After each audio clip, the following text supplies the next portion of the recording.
예, 안녕하세요. 세뇌탈출입니다. 미국의 북한 접수가 이제 점점 더 가시권으로 들어오고 있습니다. 김정은이가 도발을 하면 전면 침공에 의해서 접수가 일어나고, 가만히 앉아 있으면 통치자금이 말라붙었기 때문에 쿠데타가 일어나서 결국 미국이 접수하고, 그렇다고 김정은이가 항복을 하면 항복하려고 움직임만 취해도 밑에 것들이 김정은이 날리는 쿠데타를 벌이고 미국과 직접 딜쳐서 미국의 접수가 일어나고, 뭐 이런 독후쿠 상황으로 이제 막 몰려가고 있는 것 같거든요. 자, 오늘 경기대학교 조성환 교수님을 모시고 이 한반도를 중심으로 해서 펼쳐지고 있는 이 급물살 소용돌이를 한번 짚어보기로 하겠습니다. 안녕하세요. 네, 안녕하십니까. 이 상황을 한마디로 요약하면 뭐라고 말할 수 있는 거예요, 이게? 저도 요새 잠이 안 와, 사실은. 거의 긴장이 돼서. 이걸 뭐 게임으로 봐야 될지 싸움으로 봐야 될지 전쟁으로 봐야 될지 구도가 이제 확인이 드러났어요. 구도가? 네, 구도가 예. 드러났고, 그다음에 몇 가지 중요한 이 안개같이 불확실한 요소들이 이 싸움, 왜 싸워야 되는가, 왜 게임을 하는가에 대한 중요한 타겟, 이 목표, 그다음에 그 안에 들어가 있는 여러 가지 변수, 이런 것들의 수준과 기준과 내용들이 드러나 버렸어요. 그 이거를 왜 그렇게 판단하시는 거예요? 판단의 근거는 뭐예요? 왜 그러냐면 제가 이 말씀 드리는 건 조중동을 뭐 입장을 거의 오늘 그 조선일보에 이제 김창균이라는 사람이 그 편집국장인가 뭐 그렇죠. 논설위원인가. 편집주관인가 뭐. 편집주관인가. 김창균이 이제 그 저기 논설주관. 논설주관. 그 전에 아마 편집국장인가. 옛날 정치부 출신이에요, 그 사람. 그렇죠. 그 사람이 이제 뭐 또 우리와 같은 관점을 희망고문이라고 또 불렀거든요. 특바라고 그랬죠. 예? 특바 희망고문. 예? 오케이. 그래서 과연 김창균의 말에 의하면 특바 희망고문하는 자들의 판단 근거가 뭐예요? 왜 우리는 이런 식으로 판단하는 거죠? 우리는 미국 속의 트럼프를 봤고 거기는 그냥 트럼프만 본 거죠. 예, 그래서 지금 현 정부도 그렇고 시진핑도 그렇고 뭐 그럴 거예요. 그래서 근데 왜냐하면은 미국 속의 트럼프를 보면은 그 새로운 현실을 만들어내는 입체적인 이 작전이 축적이 되어 오다가 지금 이제 가파른 급물살 쪽으로 변화하는 내용이 드러나게 된 겁니다. 그 미국이 보아온 중국, 미국이 보아온 북한은 어떤 존재예요?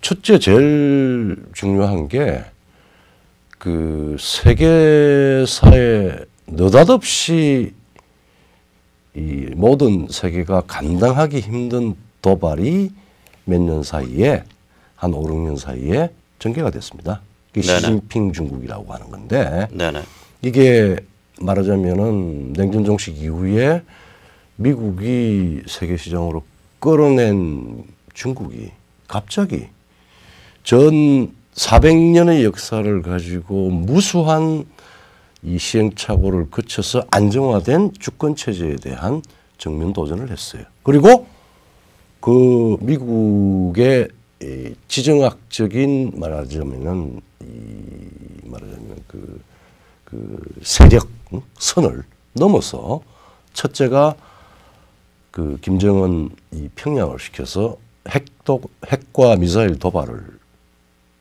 했고, 남한을 대한민국을 자기 세력권으로 넣으려고 그랬고, 그 다음에 남사군도에 그 비행장까지 집어넣고, 뭐 이런 방식으로 해서 신천하 체제로 주권체제를 대체하려고 하는 그런 도발을 했습니다. 그러니까 결국은 자기가 세계시장 속에서 한 3, 40년 동안 미국이 이끌어온 세계시장 속에서 가장 최대 수혜자인데, 그렇죠.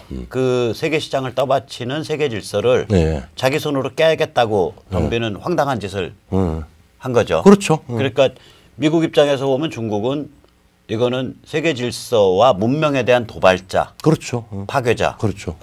보이는 거고, 북한은 어떻게 보이는 거예요? 북한은 자기 그 영생 사교 전체주의 이 절대 권력의 유지를 위해서 핵이 필요하다라고 해서 끊임없는 내부 그 탄압을 해서 노예 국가를 만들고 밖으로는 미국의 그 침략에 대해서 항상 그 저기 그걸 이유로 영생 사교 전체주의를 유지를 해왔고 남쪽에 항상 전복 그 기도를 해왔고 상당히 많이 키웠죠. 그리고 중국의 뒷배를 잘 이용을 해서 한 사반세기 동안 25년 동안 핵 도발로 자기 생명을 유지해 온 케이스고 핵이 완성될 즈음에 북한은 남쪽까지 먹을 수 있다라고 생각을 해서 단순히 자기 체제의 안전을 위해서 핵을 만든 게 아니라 미국까지 도달하는 말하자면은 남쪽을 먹기 위해서 미국의 한국 참전을 봉쇄할 수 있는 수단이라 착각을 하고 중국으로부터 미사일 돌아오고. 네. 근데 우리는 이제 그 뭐 미국의 전략적 궁극적 목표가 그냥 북한을 뭐 비핵화하는 데서 끝나는 게 아니라 그것의 이면은 북한을 중국으로부터 떼내서 미국이 접수해서 해방시킬 거다. 이런 김창균 같은 자들이 보기에는 무지하게 황당한 주장을 하는 자들이에요. 저는. 그러니까 왜 그렇게까지 우리가 주장할 수 있는 거죠? 그러니까 우리가 자꾸 사람들만 봐요. 근데 세계가 구성되는데 세계는 쭉 일상적으로 변화가 축적이 되다가 어느 극단적이거나 혹은 문제가 있는 상황이 나올 때 서로 대응하다가 어느 순간에 완전히 이것이 급전하는 변곡점이 만들어져요. 역사가 그냥 하루하루 그냥 매년 우리가 편년사적으로 어제도 오늘같이 오늘도 어제같이 뭐 내일도 오늘같이 이렇게 해서 조금씩 스텝 바이 스텝 그리고 리니어하게 또 단선적으로 쭉 갈 거라고 하는 우리의 그 이제 관성이라고 그러죠. 그 관성을만 생각을 하지 이 관성이 상당히 어떤 중요한 그러니까 하루하루의 스텝이 잘못된 스텝이 진행되고 있다가 어느 순간에 더 이상 견딜 수 없는 상태에 이르면은 이게 터지거나 아니면은 다른 차원으로 옮아가거나 새로운 현실로 옮아간다.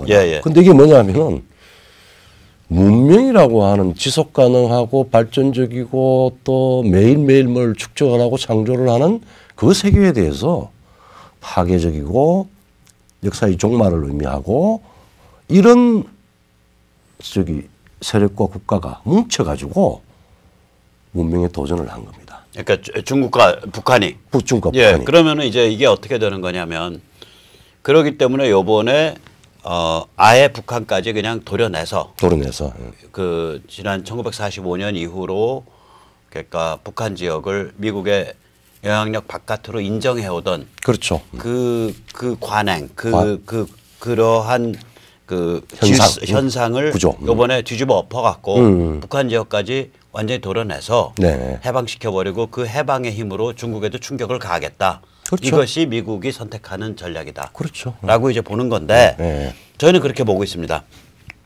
그러니까 저희 같은 자들은 김창균 같은 자가 보기에는 이 희망 고문을 하는 특바로 보일 텐데 저는 별로 트럼프 안 좋아하는데 어쨌거나 자 그러면은 이게 뭐 그전에도 왜 뭐 벌써 시진핑이 이제 도발을 한 지가 짧게 보면은 2012년이고 길게 보면 한 2008, 9년경부터 도발이 된 거거든요. 실제로는 그때 말기부터 2008, 9년이면 실세가 되니까 실세 중에 실세. 그러면 왜 그거 가만히 한 10년 끌다가 왜 지금에서야 미국이 이렇게 되치기라 그럴까 완전히 이런 이 아주 뭐 이렇게 표현하시면 모르지만 흉악한 아주 그 근본적인 그 세계 질서를 다시 엄청 재강화하는 이런 움직임을 보이게 된 원인 두 개를 꼽으라면 뭐를 꼽을 수 있어요?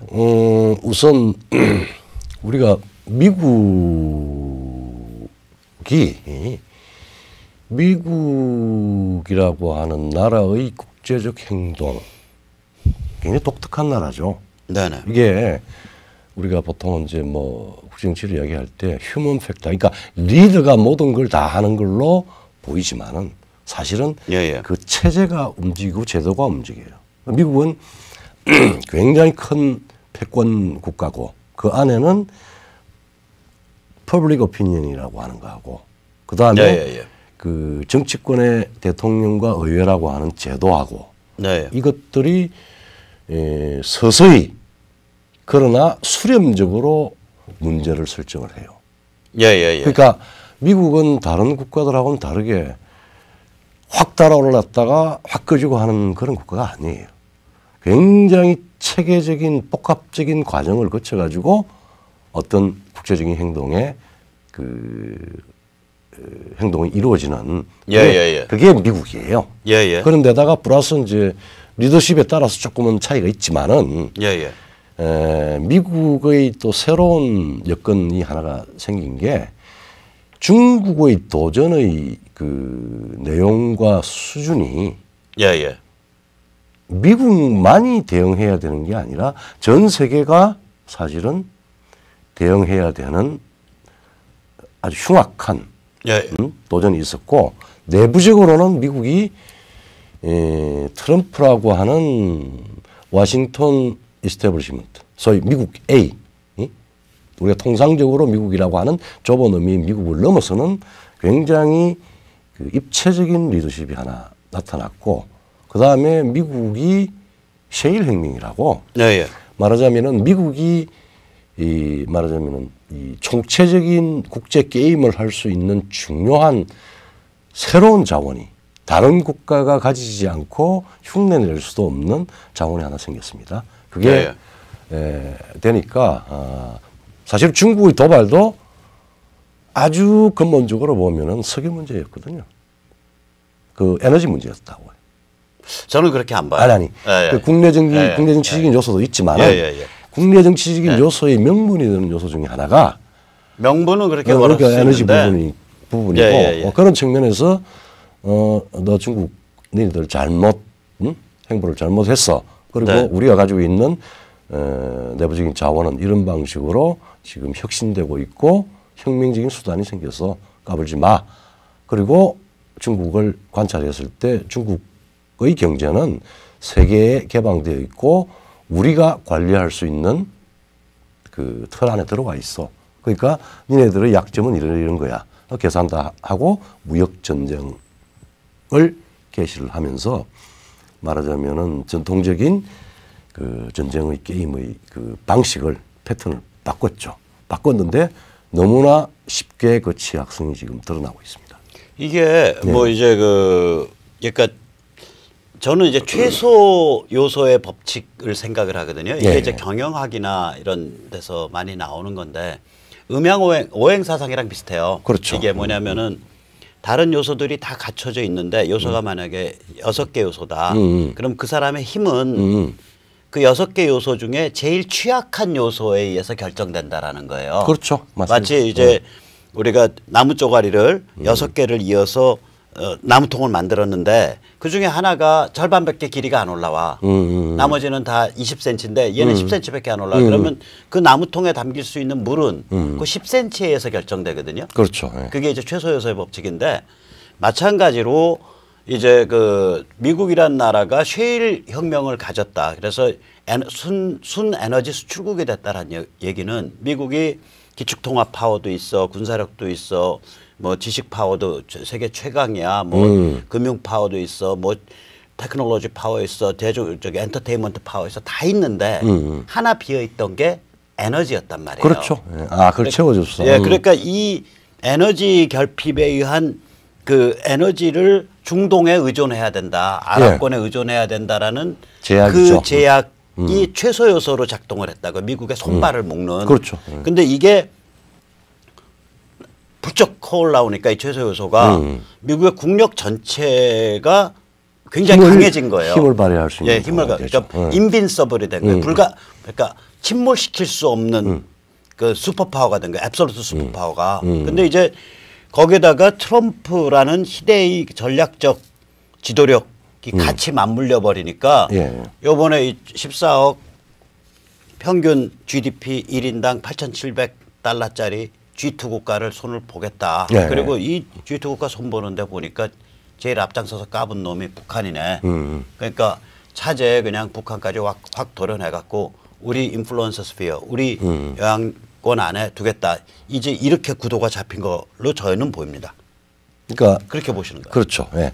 그러니까 워싱턴에서 뭐 정치를 하거나 관료를 하는 사람들의 정형화된 텍스처럴한 텍스트에서 나오는 여러 가지 그걸 넘어서는 그런 방식의 아마 그 디벨로퍼였기 때문에 그러니까 부동산 개발업자 개발업자니까 그러니까 그건 사실 부동산 개발이라고 하는 게 험한 비즈니스죠. 정말 목숨 내놓고 아주 복합적인 상상력이 있어야 되고 그렇죠. 그 다음에 그것을 만들어가는 과정에 여러 가지 그 이해관계 조정, 조정, 불확실성 이런 것들을 확신을 가지고 조합할 수 있는 능력이 돼야 된다. 그래야 되죠. 근데 트럼프의 그런 것 중에서 리더십 중에서 지금 아마 그 지금 급문사를 타게 되는 가장 핵심적인 요소는 이런저런 저기 아마 평양의 김정은과 그 참모들, 그 다음에 우리 문재인과 그 참모들, 그 다음에 시진핑과 참모들도 다 한 20년 동안 미국이 가지고 있었던 제약점이 리더십의 한계가 뭐냐면은 전부 투표에 선거에 의존하는 그래서 이쪽에서 약간 무리한 수를 두어도 선거 사이클만 잘 이용을 하면은 시간을 끌 수가 있고 또 위계를 써서 속일 수 있다. 기만을 할 수 있다라고 하는 생각에 아마 젖어 있을 겁니다. 아직까지 거기서 깨어나지 못하고 그 아주 그 클라이막스가 하노이였던 것 같은데. 하노이 지나고도 못 깨어났어. 아직 못 깨어났어요. 최선희 하는 말 보세요. 트럼프 영감님은 착한 분인데 볼턴이랑 저기 폼페오가 개객기다.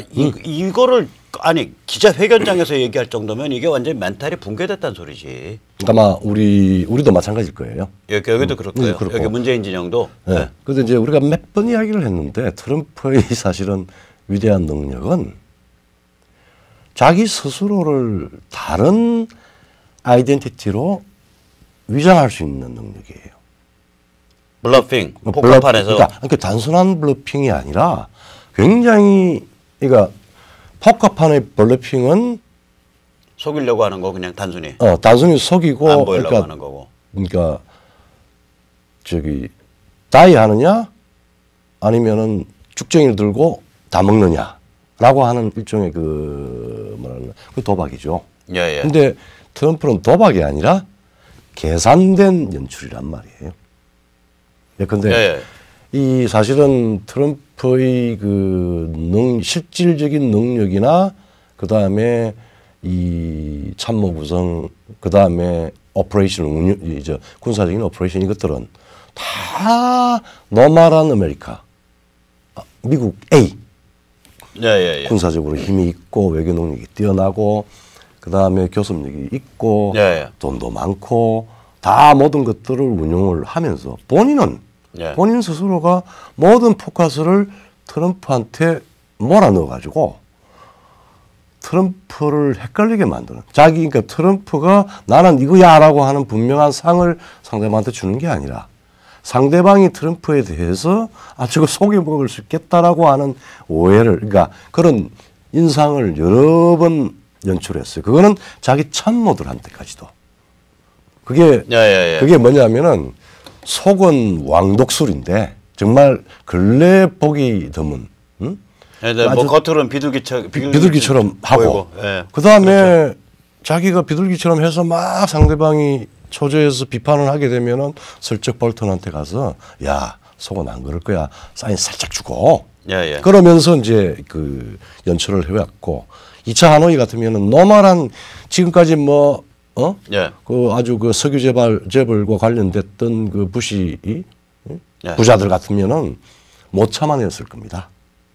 그 지금 막 거기까지 가서 그 찐따 같은 놈 안 만나지. 안 만나고 네, 쟤네들 왜 만나? 그냥 뭐 대충 저기 외교관들이나 정보 저기 차관보 뭐 이런 식으로 계속 그리고 야 차관보 국무부 차관보 중국도 무슨 역할을 해야 될 거 아니야. 뭐 이런 식으로 해서 적절하게 관성대로 움직였을 건데 그 트럼프는 change the world.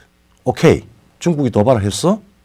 나는 그러면 네가 도발한 거 대갚아 주는 게 아니라 아예 게임의 룰과 구조를 내가 바꿀 수 있고 바꿔버릴 거야.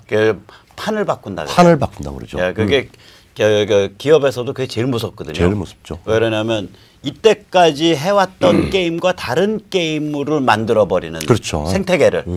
이게 트럼프 이제 그런 짓을 해온 건데 보통 이제 미국의 그 행태를 보면 이 나중에 지나고 나면 쟤들 정말 음흉하다라고 사람들이 생각해요. 그렇죠. 왜 그러냐면 꼭 트럼프만이 아니라 다른 사람들도 미국이 굼뜨잖아요. 굼뜨죠. 굼뜨게 보이죠.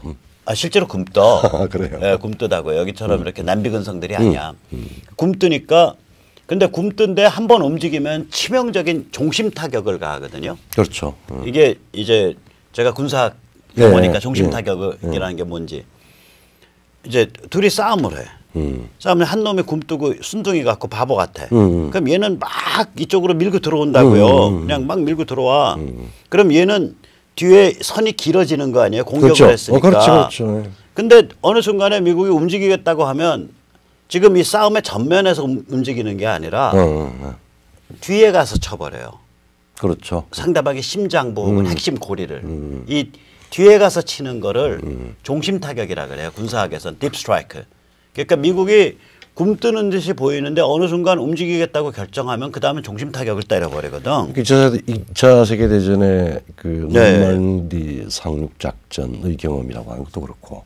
그러니까 적의 그 전면 프론트에서 하는 게 아니고 그 심장이나 머리에 가서 바로 쳐버리는 그런 능력을 가지고 있고 군사적인 부분뿐만 아니라 미국의 의사결정 구조도 굉장히 굼떠요. 굼뜨는데 한 번 움직이면은 결정적으로 움직인다. 그런 성격이 있어요, 여기가. 행동하기 전에 모든 여론, 국가적인 의제, 그다음에 제도적인 제도적인 어떤 조율 이런 것들을 다 해야 계속 드러내서 뭐 이야기하고 토론하고 하고 한 뒤에 갑자기 조용해지면은 바로. 그러니까 우리가 2차 세계대전만 봐도 그게 뭐야? 그 실제로 2차 세계대전이 시작된 다음에 한참 있다가 움직였잖아요. 그 아마 저기 중일 전쟁 전후 해가지고 미국이 세계 전운을 감지를 하고 중립법을 만들었을 거예요. 37년인가? 우리는 1차 세계대전 같이 안 끌려 들어가겠다라고 해서 법까지 만들었는데 그것이 이제 이 39년에 히틀러 그 다음에 41년에 진주만 타격 공습 여기에 되었어야 참전을 한다. 그러니까 41년도 12월 6일 진주만 공습 돼서야 참전하거든. 그러니까 그리고 참전하자마자 저기 어디야 그 저쪽 유럽 대륙에서 쓸어버리고 4년 만에 태평양에서 쓸어버리고. 그렇죠. 1차 세계대전도 비슷해요. 근데 이게 그것만 하느냐 그러면은 미국이 참전을 할 때는 동시에 다른 국가들과 좀 다르게 굉장한 명분을 축적을 해놓고 가요. 그렇죠. 지금 보면은 트럼프가 작년에 이야기했던 게 소위 흐트러진 주권 체제 이걸 호혜적 주권 체제로 다시 회복하겠다. 그것이 문명이다. 중국 너 천하 체제든 뭐든 가지고 까불지 마라라고 하는 주권 체제의 회복과 지속이라고 하는 전 세계적인 명분을 세팅을 했어요. 플러스 그 주권은 인류 보편의 규범과 가치에 따라서 움직여야 된다.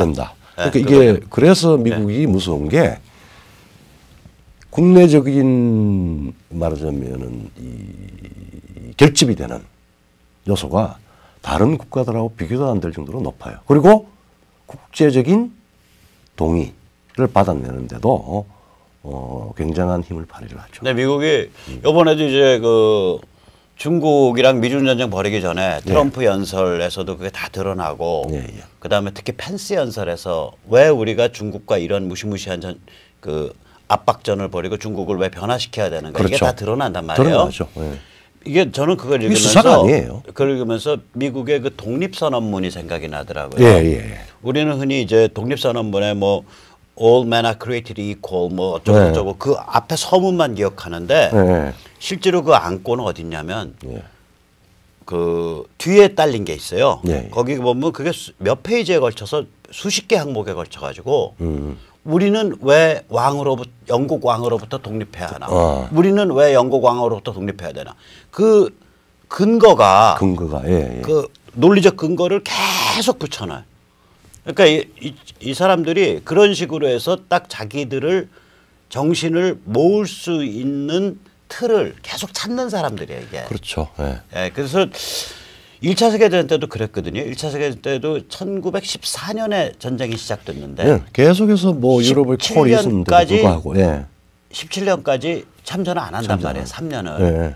그 결국은 독일 유보트가 미국에서 영국으로 가는 그 화물선과 상선을 자꾸 깨뜨리니까 유보트 잠수함이 그때 튀어들어서 단 1년 만에 평정해 버리잖아요. 그렇죠. 그러니까 이게 장난이 아니죠. 그러니까 명분, 움직이는 방식이, 채비, 그 다음에 이 결정적 항방, 아까 중심 타격이라고 그러는데 그 부분에서는 다른 국가들이 흉내내기 힘든 독특한 패권 국가입니다. 굉장히 독특해요. 그리고 명분이 있다는 측면에서 막 우리 이 한자어로 표현한 패권적 패권이 아니라 왕도적인 요소가 있어요. 그 왜 그러냐면 이민자 사회니까 세계 어떤 나라에 대해 가지고 부당한 짓을 하면 그 해당되는 민족이 들고 일어나는데 그 민족이 들고 일어나면 다른 민족들도 미국 사회의 다른 에스닉 그룹. 그렇죠. 그러니까 예를 들어서 미국이 한국에 대해서 부당한 짓을 하면 한국 교포가 만약에 들고 일어났다.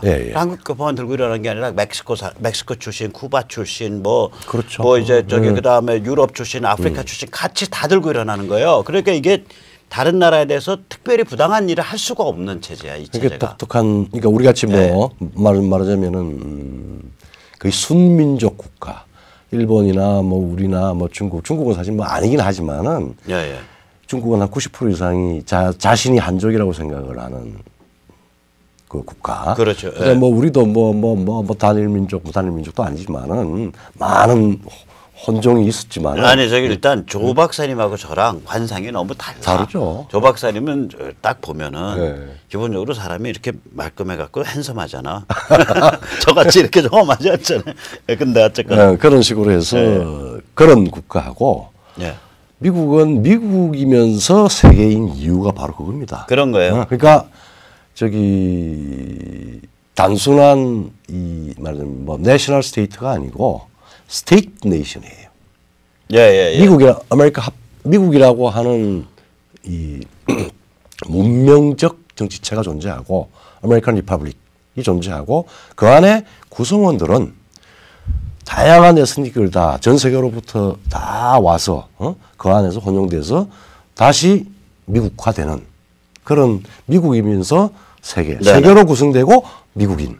독특한 요소를 가지고 있죠. 뭐 그까지 이야기하려면 참 또 많은 이야기를 할 수 있지만. 그런데 이제 우리가 미국이 굉장히 굼뜨지만 한번 움직이면은 무시무시하게 움직이는 그런 측면이 있다라는 얘기를 했는데 또 미국이 왜 그런 패턴 굼뜬데 움직이면 치명적 종심 타격을 가하는 그런 방식으로 그 나라가 왜 그런 식으로 움직일 수밖에 없는가도 얘기를 드렸잖아요. 근데 이제 6.25는 어떻게 봐요? 우리가 6.25 보면 미군이 와서 4만 명 이착저착 죽었잖아요. 뭐 4만 가까이 죽었죠. 4만 명 가까이 죽었어요. 3만 8천인가 얼마 죽었어요.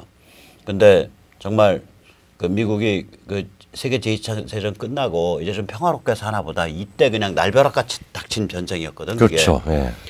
그런데 6.25를 보면 이제 우리가 그 뭐 메가더가 뭐 그때 해서 북진 통일했어야 된다 어쩐다 뭐 이런 얘기도 있고 그런데 6.25를 만약에 우리가 해석을 하면 어떻게 되는 거예요? 이 미국의 일반적 패턴과 비춰서. 그 당시에 사실은 이제 미국이 굼뜨다고 하는 미국이 또 젠틀맨 젠틀적인 게 젠틀한 게 있죠. 사실은 스탈린과의 얄타 약속도 있었고 뭐 그렇게 해서 이제 2차 세계대전 특히 태평양 전쟁을 종전시키는데 그 약속받은 스탈린이 참전을 약속을 했다가 그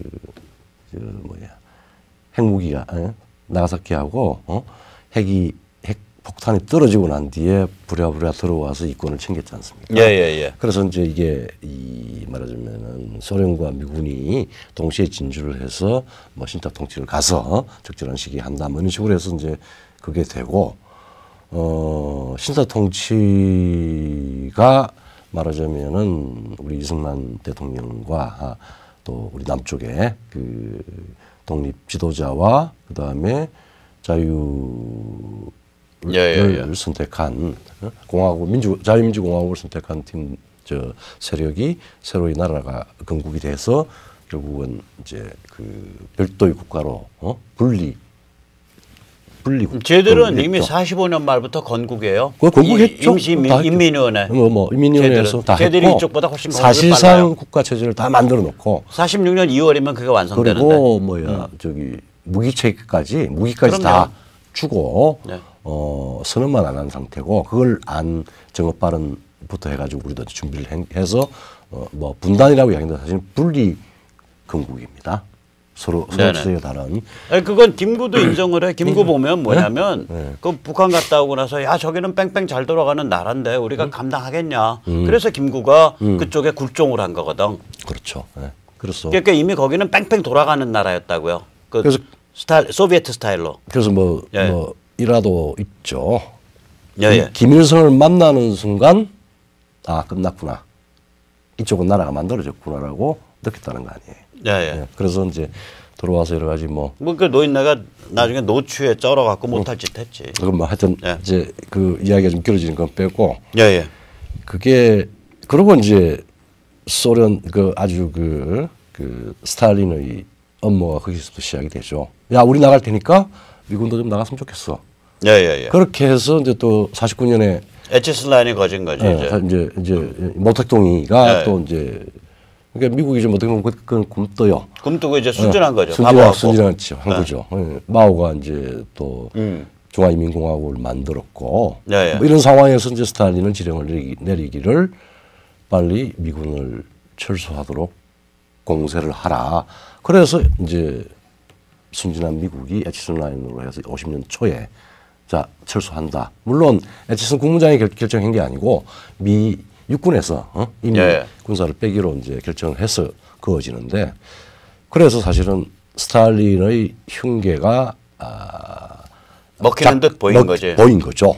보였는데 내가 남침을 다는 거 아니에요. 중심까지는 아니더라도 내가들 사실 중심 타격이죠. 중심 타격이고 그 다음에 물밀듯이 올라갔는데 그때 사실은 유럽에서는 파리에서는 엄청난 논쟁이 있었습니다.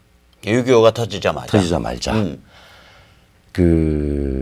말하자면은 2차 세계대전 이후에 스탈린을 흠모하는 사르트르와 그 일당 80-90% 이상의 잠깐만 이 대목에서 제가 좀 말씀 좀 드려야 돼요. 왜냐하면 수많은 시청자들이 사르트르 그러면 뭐 프랑스의 뭐 대단한 고매한 철학자라고 생각하는데요. 그거 완전 개꼴통이에요. 얼마나 개꼴통이냐면 평생 스탈린주의자였잖아. 죽을 때까지. 그러니까 스탈린의 악행이 다 밝혀지고 나서도 스탈린주의자. 그렇죠. 솔제니친 이후에도. 그러니까 후르시초프, 솔제니친 이후에도 죽을 때까지 스탈린주의자. 거기다가 그렇죠.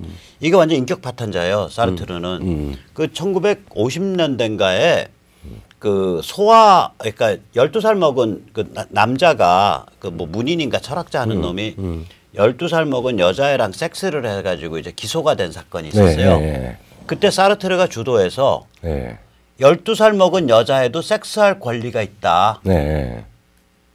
그러니까 요새 기준으로 하면은 소아성애자, 페도파일을 합리화시키는 그 서명을 주도했어요. 사르트르가. 그리고 그러니까 이거는 인격 파탄자의 스탈린 꼬붕에 웃기는 놈이라니까 개꼴통. 그러니까 절대 사르트르 고매한 철학자라고 생각하지 마세요. 극단적인 폭력주의자였습니다. 그렇죠. 그러니까 실존주의자, 양차 세계대전의 그 무지막지한 파괴. 예, 그다음에 어디에서도 죽을 수 있는 그런 불확실, 불안전의 시대를 살아서 이 소위 실존 철학을 이야기를 했어요. 그러니까 말하자면 나는 기투된 거다. 나는 그냥 세상에 엄마 아버지의 어떤 고매한 사랑이 만들어져서 창조된 게 아니라 나는 던져진 거다라고 하는 걸 느낄 수 있을 정도의 어떤 유럽의 폐허 속에서 뭐 실존주의 철학, 뭐 근거가 없는 건 아닙니다. 근데 이 사르트르와 그 일군의 그 6.25가 나니까 6.25가 나니까 사르트르와 그 일당은 이제야 세계가 소비에트의 축복을 받고 유라시아 대륙 전체는 공산주의의 축복을 받을 것이다. 이렇게 선언을 했어요. 그리고 이제 뭐 스크림 짜고 나와서 잘한 일이다. 해방을 해야 된다. 6.25 남침에 대해서 그런 식으로 이야기를 했는데 거기에 대해서 거의 유일하거나 뭐 몇 사람 안 되는 그리고 가장 영향력 있게 사르트르를 직접 비판한 친구인 사르트르의 친구인 고등사범학교 레이몽 아롱이 피가로에서 엄청난 칼럼들을 써요. 쓰면서 그런 거 아니다. 그 유엔을 통해서 이 반격을 하기 시작한 유엔의 승리가 가능하고 그 다음에 메가드가 이제 만주 폭격, 진격, 막 쾌속 북진을 할 때 칼럼을 쓴 것 중에 하나가 이 전쟁이 이 절대전으로 선멸전으로 이 말하자면 그 다음에 전격전으로 끝이 날 전쟁이 아니다. 아주 리얼하게 보면은 연합군은 평양 원산선에서 교두보를 만들고 그러니까 방어벽을 만들어서 스탈린한테 직접 김일성도 말고 스탈린한테 휴전을 압박을 해야 된다라고 하는 칼럼을 써요. 아주 훌륭한 칼럼이죠. 왜냐하면은 그렇게 해서 그러면 지정학적 조건이 미국이 한반도를 무슨 대가를 치르고라도 전체를 자유화하겠다는 그런 의지가 없는 상태가 일단 첫째가 그 다음에 상대방이 들어와서 치긴 쳤단 말이에요. 제대로 미국의 힘으로. 근데 상대방은 1949년에 중공이 적화돼 있고 1949년에 소련이 핵무기를 획득하네요. 안 물러난다고. 그러니까 방어하기 제일 좋은 선 평양에서 원산 근선에서 딱 방어선 쳐놓고서 그 다음에 이게 그리고 상대방을 아주 지긋지긋하게 해야 된다라는 게 레이몽 아롱의 그 당시에 그 판단이었죠. 1950년 늦가을의 판단이었다고. 어떤 국제정치학자도 어떤 지도자도 아주 훌륭한 판단. 없습니다. 제가 레이몽 아롱 석사 논문을 써가지고 잘 압니다. 그리고 그때 그 논거 중에 하나가 클라우즈비치를 이론적으로 인용을 하면서 모든 전쟁은 현실전이다. 현실의 제약이 있고 현실에서 얻을 수 있는 정치적인 게인, 폴리티컬 게인을 아주 신중하고 입체적으로 계산을 해야 된다. 즉 가서 한반도를 통일을 해서 하는 그 목표가 두 가지의 커다란 이 문제가 있었다고 그랬어요. 아까 핵을 가진 스탈린. 그 다음에 혁명을 갓한 혁명적 그 파워를 가진 중국. 왜냐하면 혁명을 한다 그러면 그게 안정화가 되지 않았기 때문에 스케이프고츠가 필요해요. 그렇죠. 희생양이 내부적으로 그러니까 혈기랑 에너지는 넘치고 그 다음에 내부에 여전히 제압되지 않은 많은 요소들이 있습니다. 그래서 국민당 애들 다 여기 조선의원군에 집어넣어서 다 죽게 만들었잖아. 모택동에. 그래서 잠깐만요. 모택동의 아들을 모순생이를 여기 집어넣어서 죽게 만들었잖아요. 그래서 야 모택동 주석이 뭐 저기 뭐래 사람들은 흔히 그 뭐 혈육의 정도 없이 뭐 혈육을 희생시켜서 이렇게 떠드는데요. 시청자분들이 알아듣. 그래서 혈명이라고 그래요. 근데 시청자분들이 알아들으실 게 있어. 모택동 집 마누라도 죽였어요. 그러니까 모택동이가 이게 죄송합니다. 이런 말 해줘서 뭐 한 여자를 두고 아버지랑 아들이 같은 관계였다고. 그러니까 모택동의 아버지가 그때는 이제 중국에서 여자 사오잖아. 사실은 사오다시피 해서 며느리를 들여다 놨는데 모택동의 며느리를 차버린 거예요. 그 며느리가 나중에 모택동의 계모가 돼요. 그래요? 그러니까 이 모택동 젊을 때 사진 보면요 불쌍해요. 그 실존적 불안과 그 인생에 대한 환멸이 이렇게 있는 이쁘장하게 생긴 핸섬한 젊은이야. 그렇죠. 내 모택동 젊을 때 사진 보면 너 참 인생 참 불쌍하게 살았구나 이 생각이 들더라고. 그날 그렇죠. 그 사정을 아니까. 네. 그러니까 모택동은 이 가정에 대한 컨셉이 없는 놈이에요. 없죠. 그래서 자기 애 컨셉도 없고 그 양모식인가 그 자기 그 옛날 그 정강산 상해 그 호남성 활동할 때 호남이야 상해 상해가 아니라 호남성 정강산 활동할 때 자기 동지가 있어요. 그렇죠. 그 여자랑 사이에 줄줄이 애가 있는데 하나도 안 챙겼고 그 여자는 소련으로 보내서 정신병원인가 어디 입원시켜 버렸지. 그러니까 히틀러와 그러니까 실제로 그 여자 죽인 거나 다름없는 마오 히틀러는 극단적인 폐쇄형이 폭발한 경우고 마오는 거의 사이코패스에 가깝고 사이코패스예요. 극단적인 권력. 예, 그러니까 그런 자들은 자기 혈육에 대한 개념이 없다니까. 그러니까 야 여기 내 아들 보내서 참전시켰어. 그러니까 나 명분도 있네. 죽었네 잘 됐네 더 명분 생겼네 이렇게 되는 거예요. 그런 자들은. 그 부분을 좀 봐야 될 부분 중에 하나가 지금 우리가 북한이 어떻게 변할 것인가, 미국이 북한을 어떻게 처리할 것인가 라고 하는 부분과 관련해서 중요한 시사점이 있습니다. 사실은 그 우리가 뭐 통일하면서 뭐 연구도 많이 하기도 하고 되게 이제 평양이 체제 위기가 오면서 많이 했는데 그 흡수 통일이라고 하는 이야기. 우리가 마치 우리 자체 내에서 상당한 능력이 되어 가지고 저렇게 노예 상태에 있는 북한의 동포를 그냥 해방시켜서 한꺼번에 다 접수해서 우리 스스로 통일국가를 이룰 수 있을 거라고 하는 착각 같은 것들을 많이 하는데 굉장히 국제적인 힘이 필요하고 이 점에서는 우리 박성현 선배가 주로 많이 이야기를 하는 말하자면은 그러니까 노스코리아를 만들어서 이 남북한이 상당한 이 적응의 시간이 필요하고 우리 지금 상황이 생겼을 때 우리 남북한의 지금 이 국경을 어떻게 관리하느냐 하는 문제가 이 문제하고도 연관이 됩니다. 단순히 남북한의 휴전선을 어떻게 절도 있게 어떻게 소통하고 교류할 것인가, 어떻게 제어하고 교류할 것인가 이런 이거 뭐 논리적으로 이상적으로 보이지만은 그 문제가 관리되지 않으면은 엄청난 혼란을 엄청난 코스트를 지불해야 될.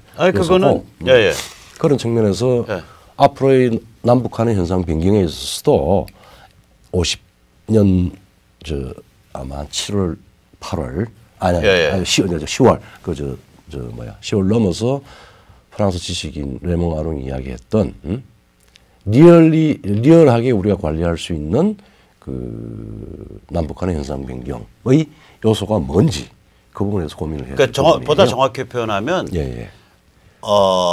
오나가 뭔 생각하는지 잘 읽어야 돼요. 그렇죠. 그러니까 이 판의 오나는 지금 미국이에요. 그렇죠. 그러니까 냉정하게 얘기하면. 그럼 오나 입장에서 내가 오나라고 이제 생각을 해보자고. 내가 한국인이 아니라 미국의 그 전략가라고 한번 가정을 해보면. 그렇죠.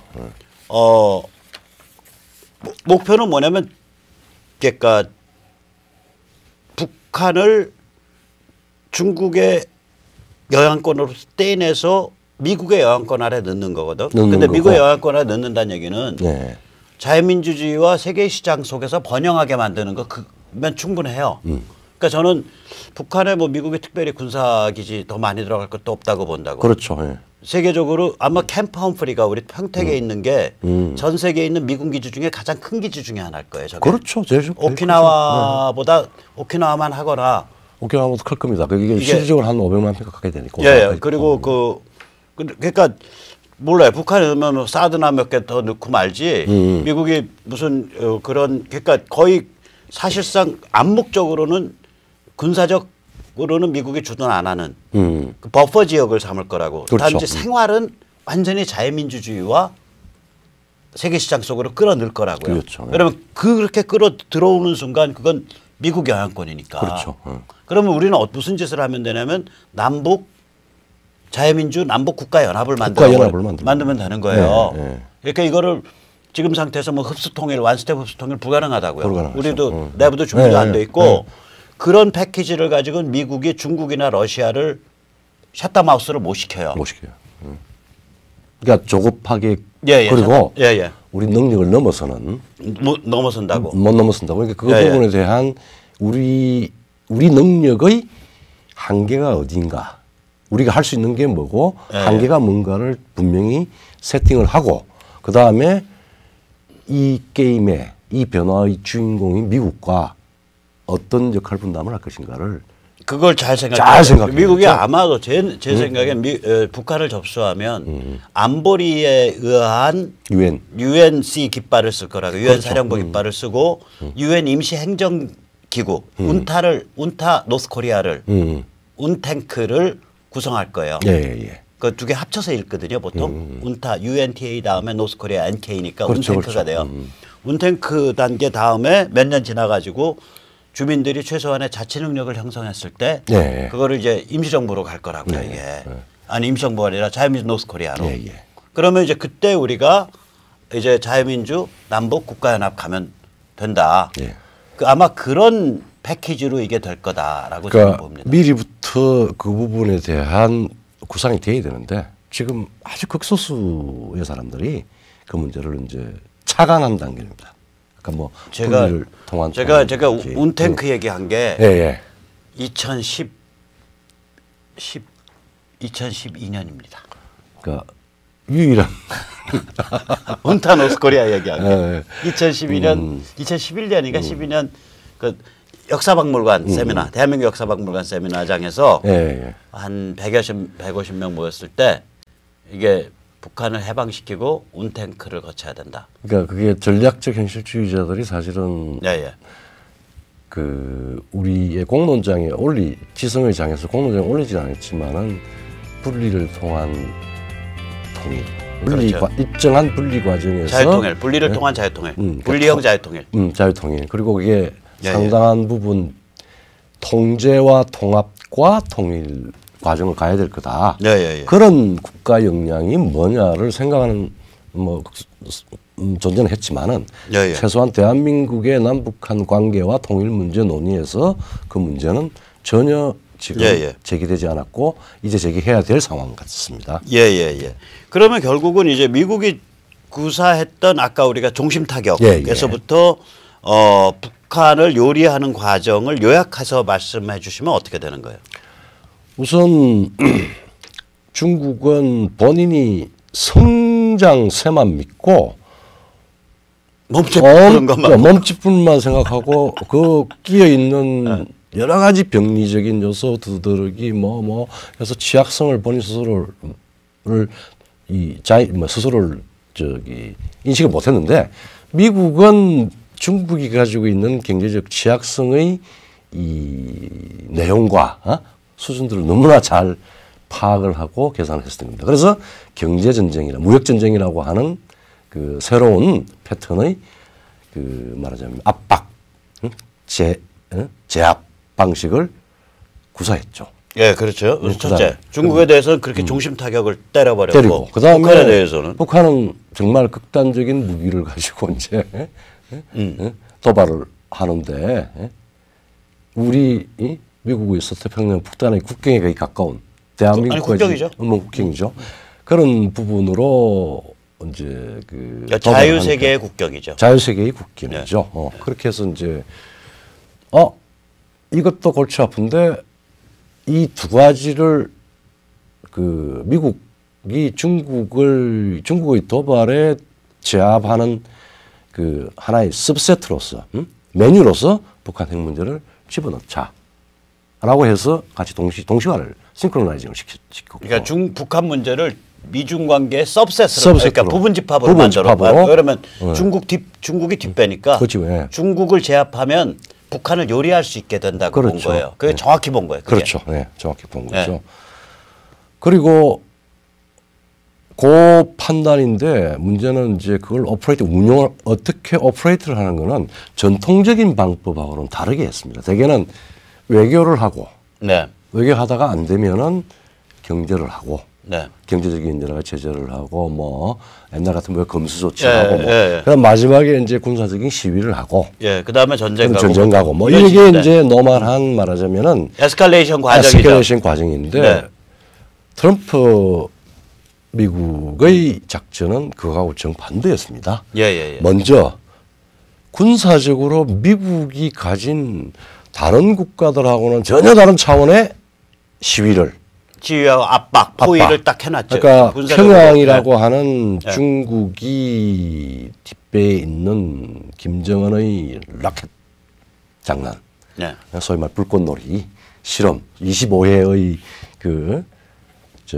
미사일 실험, 그 다음에 4회의 시진핑 등장 이후 거기에 대해서 여기에 대해서 미국이 just 리액션하는 군사적인 그러니까 말은 이머전시에 대응한다라고 하는 방식의 군사적인 군사적인 대응이었는데 그거는 동아시아 전체의 대전쟁을 염두에 둔 군사력 집중과 시위를 했단 말이에요. 그리고 계속 군비를 무기라든지 이런 걸 계속 축적했다고. 그러니까 전면에서는 동아시아 전장에서는 티어트로에서는 이제 시위라고 하는 형태의 사실은 전쟁 연습을 하고 그 다음에 그게 필요한 여러 가지 전략자산, 무기 이런 이걸 것들을 다 비축을 한 거예요. 비축을 하고 계산을 하고 지금도 이제 점점 더 축적돼 있죠. 그러니까 군사적인 최고도의 군사적인 압박을 가지고 계속 지금도 압박을 놓고 시간을 벌어요. 그 다음에 이제 경제 압박이 또 있잖아. 경제적으로 지금 미국이 시간을 조절할 수 있고 강도를 조절할 수 있는 무역, 금융, 모든 지금 줄줄이 사탕으로 살라미로 미국이 조정할 수 있는 경제 봉쇄를 해놓은 거죠. 봉쇄를 지금 사실은 해놓은 겁니다. 그러니까 그리고 이제 군사적인 압박의 최강도 지점에서 평양이 트럼프 아저씨 만납시다라고 하는 사인이 나왔고 그 사인 심부름을 문재인이가 한 거 아니야? 우리가 했죠. 우리가 문재인. 나는 한 적 없어. 나 같으면 그런 심부름 안 해요. 우리가 하기보다는 문재인과 문정부가 했죠. 그리고 이제 정의용 씨가 거짓말을 하는 바람에 지금 좀 몰려 있는데 그런 방식으로 거짓말이 아니라 그렇게 봤을 거예요. 그렇게 봤을. 그래서 정의용 입장에서는. 아니, 나는 그렇게 봤다는 아니, 저는 그러니까 뭐냐면 북한 애들은 지금 들어와서 너가 개소리 헛소리 했어라고 반응을 할 거야. 문재인 정부 보고 그렇게 하잖아. 지금 네가 무슨 중재자고 운전자냐. 그런데 그건 원래 이제 판이 깨지고 나면 상대방한테 저거 하는 거고 뒤집어 씌우는 소리고 북한 애들이 서훈이나 정의용을 만났을 때 우리 얘기할 수도 있어. 우리 뭐 미국이랑 딜 좀 쳐야지 뭐 이렇게 표현을 했을 거예요. 지금 문재인과 그 참모들은 파키스탄 방식으로 적절히 봉합을 하고 실제적 핵보유국으로 남을 수 있을 거다라고 망상한 거지. 그다음에 미국이 반대한다 하더라도 미국이 국내 정치적인 스케줄이나 국내 정치적인 딜레마 그 당시에는 이제 말하자면 트럼프 탄핵할 거라고 보고 그다음에 미국의 또 재선이 거의 불가능할 거고 그렇게 해서 그때까지만 시간을 끌면은 된다고 보고 그렇게 망상을 한 거예요. 그다음에 평양도 파키스탄식으로 되고 나면은 적절히 교류 협력으로 해서 말하자면은 남북 연방 코리아 연방으로 연방 체제로 그러니까 친중 반미 코리아 연방 뭐 갈 수 있을 거고 그다음에 우리도 중국의 뒷배가 있으니까 미국하고 뭐 원수까지는 아니더라도 적절한 관계에서 양다리를 걸칠 수 있다 뭐 이런 식으로 생각하고 지금도 아마 그런 식으로 생각하고 있고 왜 이렇게 잘 안 되지 생각하고 거기에 대한 답을 찾지 못하고 있을 거예요. 그러니까 이제 결국은 뭐냐면 아까 말씀한 걸 이제 좀 요약을 해보면 보통은 외교를 하다가 안 되면 경제 압박을 하고 그렇죠. 그것도 안 되면 군사 압박을 하고 그것도 안 되면 전쟁을 하고 이렇게 에스컬레이션 돼가는 게 보통의 과정인데 트럼프가 지금 이 북한을 다룬 방식을 보면 다짜고짜 군사 압박과 외교 압박으로 완전히 목을 졸라놓고 그 다음에 오히려 외교가 나중에 온 거예요. 나중에 왔는데 외교로 시간 벌면서 중국 제압을 하고 이제 중국 제압이 웬만큼 돼가고 있는 것 같으니까 외교판을 걷어치우고서 이제 독후쿠를 밀어들인 거야. 그렇죠. 너 도발하면 죽는 거고 침공이고 가만히 있으면 쿠데타로 우리가 접수하는 거고 네가 항복 사인 보내면 네 제주껏 해봐. 근데 네 부하가 너 잡아 죽이고 쿠데타 할 거야. 그래서 우리가 또 접수할 거야. 이렇게 이제 독후쿠를 딱 칼을 들이댄 거예요. 이게 그렇죠. 상태가. 그래서 트럼프가 그동안에 이 수순을 변경을 시켜서 했던 패턴의 결과는 우선 최우선적으로 그 평양 문제를 정리를 하겠다라고 하는 의지와 전략이 다 드러났어요. 세계의 평양은 김정은 세계의 길밖에 없다. 독후쿠? 죽을래 살래는 네 선택이다. 그렇게 이제 하고 그 다음에 미국 국내 정치적인 그 말하자면은 지지와 그 다음에 전략의 그 이해 이걸 만들었고 정치적인 말하자면은 제약 요소 그걸 다 없애버렸잖아요. 그러니까 북한 핵 문제는 WMD까지 포함된 레짐 체인지야. 자유화 하지 않으면은 길이 없어. 그거하고 비핵화가 동일한 방식으로 간다라고 하는 사인을 다 줬어요. 그래서 이제 제가 보면은 참 나 문재인 정말 불쌍해요, 우선. 왜 불쌍하죠? 아니 그러니까 얼마나 저기 연세가 드셨지만 물론 청운의 꿈에 부풀었겠어. 북을 실제적 핵보유국으로 딱 만들어주면서 친중반미 코리아 연방해서 자기가 온화급이 되겠다. 친중반미 코리아 그게 이제 문재인 586 집단의 이제 로망이었거든요. 그렇죠. 근데 실제로 한 건 뭐냐면 운전자 아니었나요? 운전자가 아니라 삐끼. 그러니까 저기 뭐야 김정은이나 북한 체제를 이제 트럼프판으로 밀어 넣어준 거예요. 그렇네요. 그러니까 삐끼지. 호객행위 삐끼밖에 안 돼. 트럼프 밥상에다가 호객행위 삐끼를 올려준 거야. 그러니까 북한이 주둥이가 이만큼 튀어나와가지고 네가 뭔 운전자냐, 네가 무슨 중재자냐, 가만히 아닥하고 있어라. 최근 성명이 그랬잖아요. 그렇죠. 그게 그 얘기거든. 그렇죠. 너가 너 때문에 나 죽어. 근데 이제 내가 그래서 문재인 우리 사랑하는 문재인 대통령께 뭐 진실을 하나 가르쳐 드리려고. 북한 애들이 제일 미워하는 게 우남 이승만이고 두 번째로 미워하는 게 박헌영이에요. 근데 북한에서 이제 이거는 교과서에는 안 써놨는데 그렇죠. 지들끼리 무슨 소리를 하냐.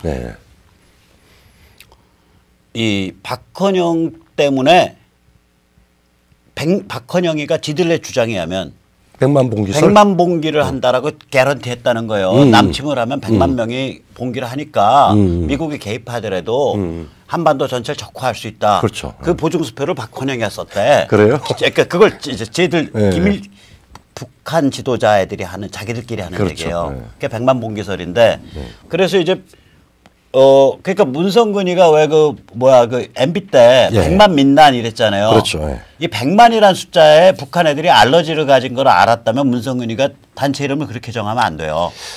그래서 지금 사실은 우리 국내 문제가 굉장히 그하고 유사한 방식의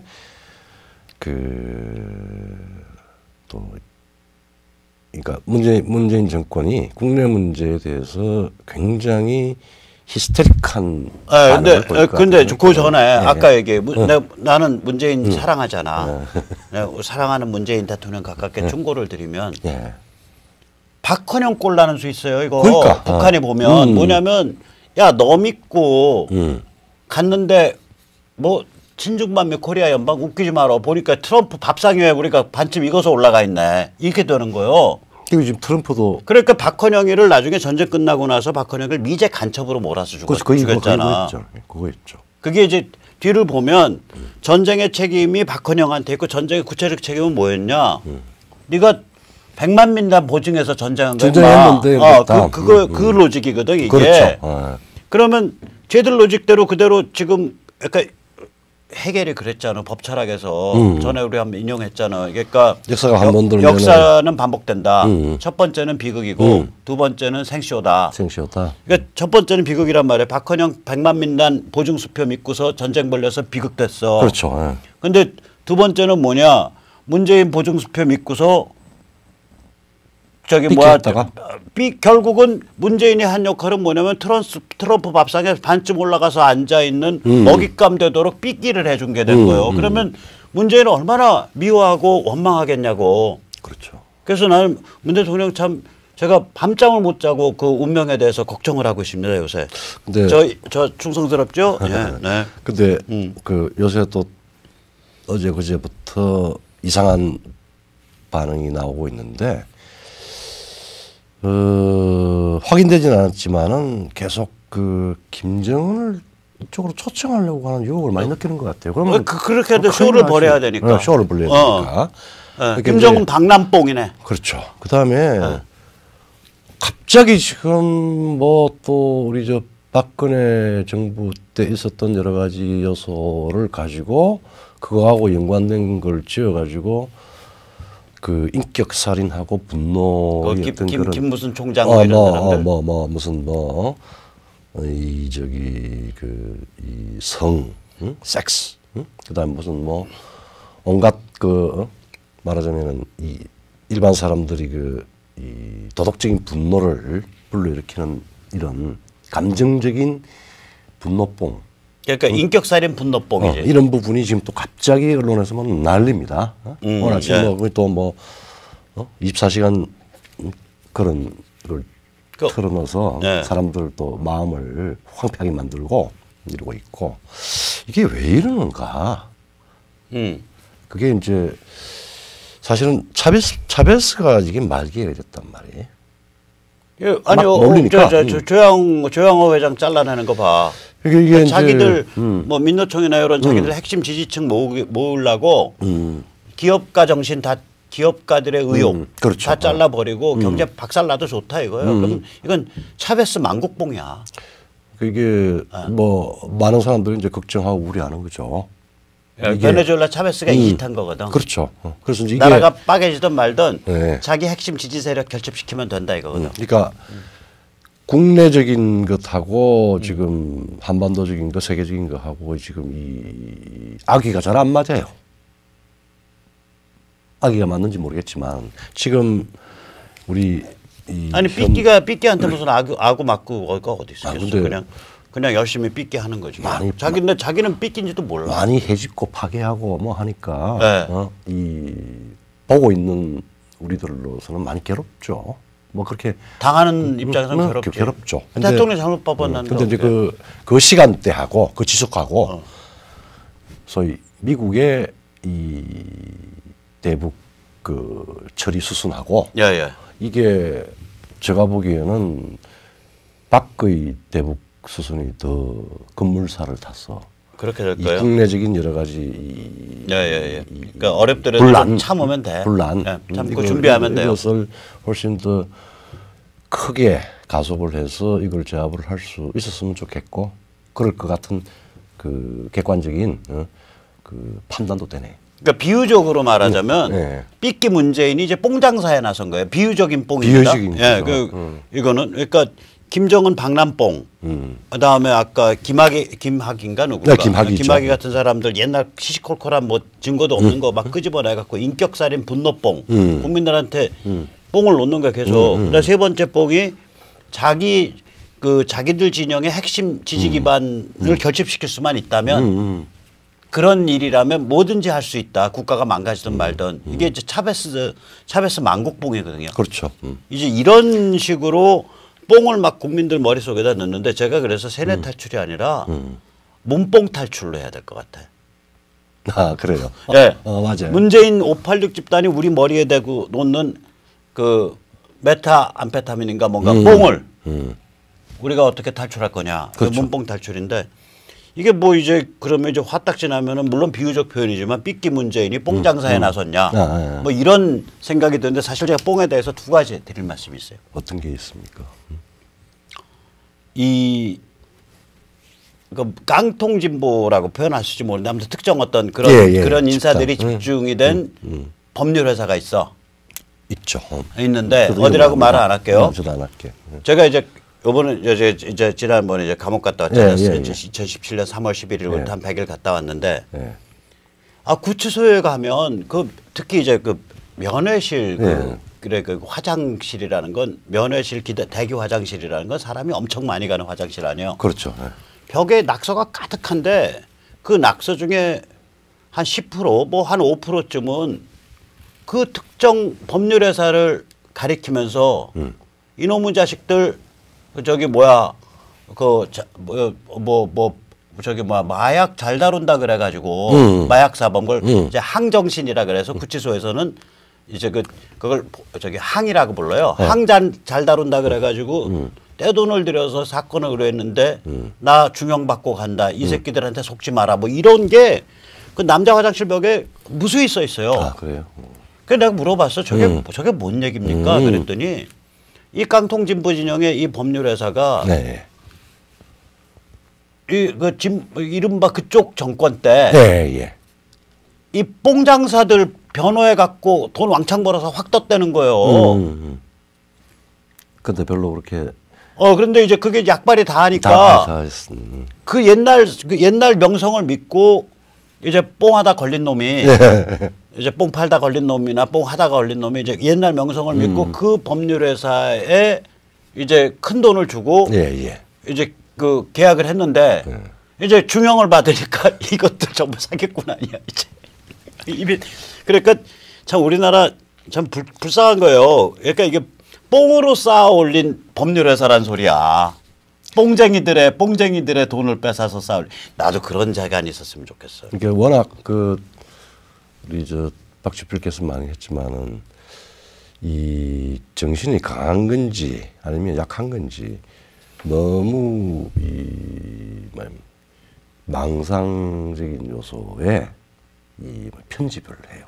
막 집착을 하는 그런 것들이 많고 그래서 우리가 아주 이성적으로 계산을 하고 하면은 너무 재미가 없고 막 그런 이 흥분 상태가 유지가 돼야 되고 그 흥분이 그냥 뭐 좋은 의미의 흥분 같으면 모르겠는데 정치적으로 결합된 집단 망상 체계가 그러니까 이제 뽕같이 막 부어넣는 거죠. 작동하고 있고 부어넣는데 이게 이 심리 육체와 마찬가지로 국민 심리도 이 말하자면 인이 박히잖아. 인이 박히죠. 그러니까 처음에는 뽕 양을 요만큼 해서 그게 효과가 있었는데 사실 제일 큰 뽕은 저거였었어. 저기 뭐야 탄핵 인격살인. 그렇죠.